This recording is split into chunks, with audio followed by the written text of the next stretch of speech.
समय से पहले विधानसभा का सत्र खत्म हो गया। विधानसभा के बजट सत्र का समापन हो गया है। समय से पहले ही सत्र का अवसान हो गया, जिसको लेकर सत्ता पक्ष ने विपक्ष को आड़े हाथों लिया है और सत्ता पक्ष ने कहा कि विपक्ष विकास के कामों में अड़ंगा लगा रहा है। लेकिन इस वक्त की बड़ी खबर यह है कि विधानसभा के बजट सत्र का समापन हो गया है और समय से पहले बजट सत्र खत्म हुआ।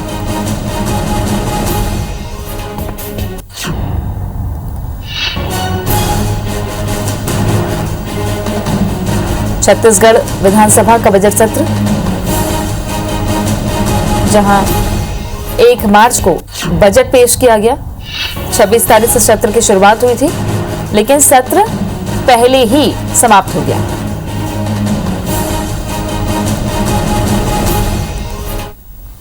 छत्तीसगढ़ विधानसभा के बजट सत्र में प्रश्नकाल के माध्यम से नेता प्रतिपक्ष धर्मलाल कौशिक ने जन घोषणा पत्र के क्रियान्वयन का मामला उठाया। इस पर मुख्यमंत्री के जवाब से असंतुष्ट बीजेपी सदस्यों ने सदन से वॉकआउट कर दिया। धर्मलाल कौशिक ने पूछा कि आपने कितनी घोषणाएं की थीं, उसमें कितनी पूरी हुई और बची हुई घोषणाओं को कब तक पूरा करेंगे। मुख्यमंत्री भूपेश बघेल ने बताया कि छत्तीसगढ़ के 36 लक्ष्य निर्धारित करते हुए जन घोषणा पत्र जारी किया गया था। उन घोषणाओं में 14 घोषणाएं पूरी की जा चुकी हैं, 22 घोषणाएं अधूरी हैं। इस पर नेता प्रतिपक्ष धर्मलाल कौशिक ने शराबबंदी की घोषणा का उल्लेख किया तो सत्ता पक्ष के लोग शोर मचाने लगे। बीजेपी सदस्यों ने एक एक करके बची हुई जन घोषणाएं याद दिलाई। इसको लेकर सत्ता पक्ष और विपक्ष के बीच तीखी नोकझोंक हुई। दोनों पक्षों के सदस्य एक दूसरे पर आरोप प्रत्यारोप लगाते रहे। बीजेपी विधायक शिवरतन शर्मा ने मुख्यमंत्री पर सदन को गुमराह करने का आरोप लगाया तो सत्ता पक्ष के लोग बिफर गए और हंगामा करने लगे। सीएम ने कहा कि हमें 5 साल का जनादेश मिला है, हम उसे पूरा करते जा रहे हैं।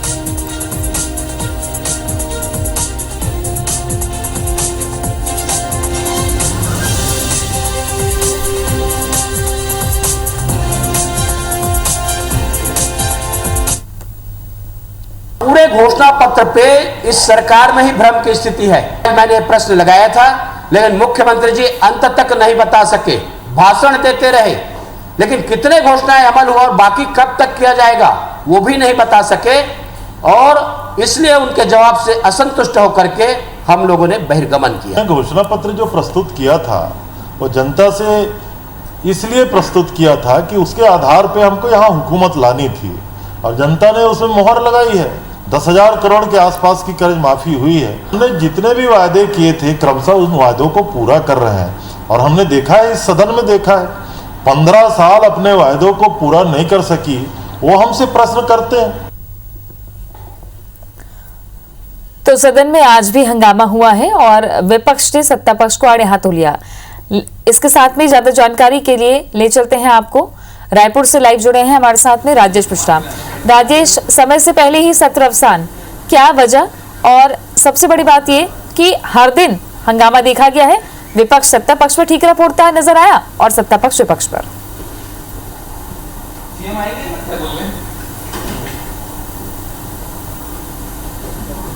जी बिल्कुल, अगर हम बात करें तो सत्र समय से पहले विधानसभा के बजट सत्र का समय से पहले ही सत्र अवसान हो चुका है और इसकी एक प्रमुख वजह यह मानी जा रही है कि पिछले 3 दिनों से भारतीय जनता पार्टी के सदस्य बजट अनुदान मांगों पर जो चर्चा होनी चाहिए थी वो काफ़ी महत्वपूर्ण चर्चा होती है, उस चर्चा से उन्होंने शामिल नहीं हुए और यही वजह है कि पिछले 3 दिनों की जो कार्रवाई है बजट सत्र पर अनुदान की मांगों को लेकर और तमाम चीज़ों को लेकर शून्यकाल के बाद से विपक्ष के गैर मौजूदगी में ये पूरा कार्रवाई चल रही थी। तो जितनी भी काम थे वो सभी जो है वो विपक्ष की गैर मौजूदगी में पूरे हो चुके हैं। शायद एक वजह ये भी हो सकती है। दूसरा, कोरोना भी लगातार फैल रहा था। 2 पहले विधायक आए, कोरोना के पॉजिटिव आए, उसके बाद 2 मंत्री आ गए, तो ये भी एक वजह मानी जा रही है। मगर मुख्य वजह यही है कि विपक्ष के जो सदस्य हैं वो लगातार जो चर्चा में शामिल नहीं हो रहे थे, ये एक महत्वपूर्ण वजह मानी जा रही है। अगर हम आज बात करें तो आज विनियोग विधेयक भी विपक्ष की गैर मौजूदगी में पारित हुआ और इस पर विनियोग विधेयक पर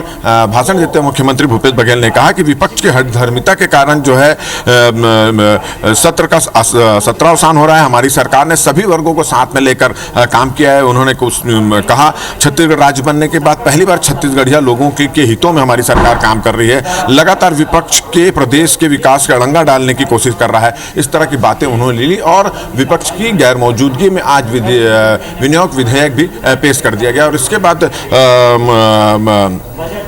मुख्यमंत्री ने एक और अपने इस विनियोग बजट पर भाषण के दौरान उन्होंने घोषणा की कि किसानों को न्याय योजना की राशि देने के लिए फिर से मंत्रिमंडल उप समिति का यहां पर गठन होगा। ये विनियोग विधेयक पर भाषण के दौरान मुख्यमंत्री भूपेश बघेल ने इसकी घोषणा की और अंततः जो है फिर ये जब विनियोग विधेयक पारित हो गया उसके बाद विधानसभा अध्यक्ष ने सत्र अवसान की यहां पर घोषणा की और इसके लिए सभी सदस्यों को और तमाम जो विधानसभा के कर्मचारी हैं उन लोगों को आभार व्यक्त किया। इसके पहले की अगर बात करें तो आज एक बार फिर से बठेना में 5 लोगों की संदिग्ध मौत का मामला ध्यान आकर्षण सूचना के माध्यम से विपक्षी सदस्यों ने लगाया और उस पर काम रोककर चर्चा कराए जाने की मांग को लेकर विपक्षी सदस्य अड़ा रहा और इस वजह से जब उपाध्यक्ष ने इस स्थगन प्रस्ताव को स्थगित कर दिया, नामंजूर कर दिया, तो विपक्षी सदस्य बिफर गया और उन्होंने गर्भगृह में आकर नारेबाजी की और धरने पर बैठ गए। इसके कारण पहले 10 मिनट के लिए कार्यवाही स्थगित करनी पड़ी और उसके बाद 5 मिनट की कार्यवाही स्थगित करनी पड़ी और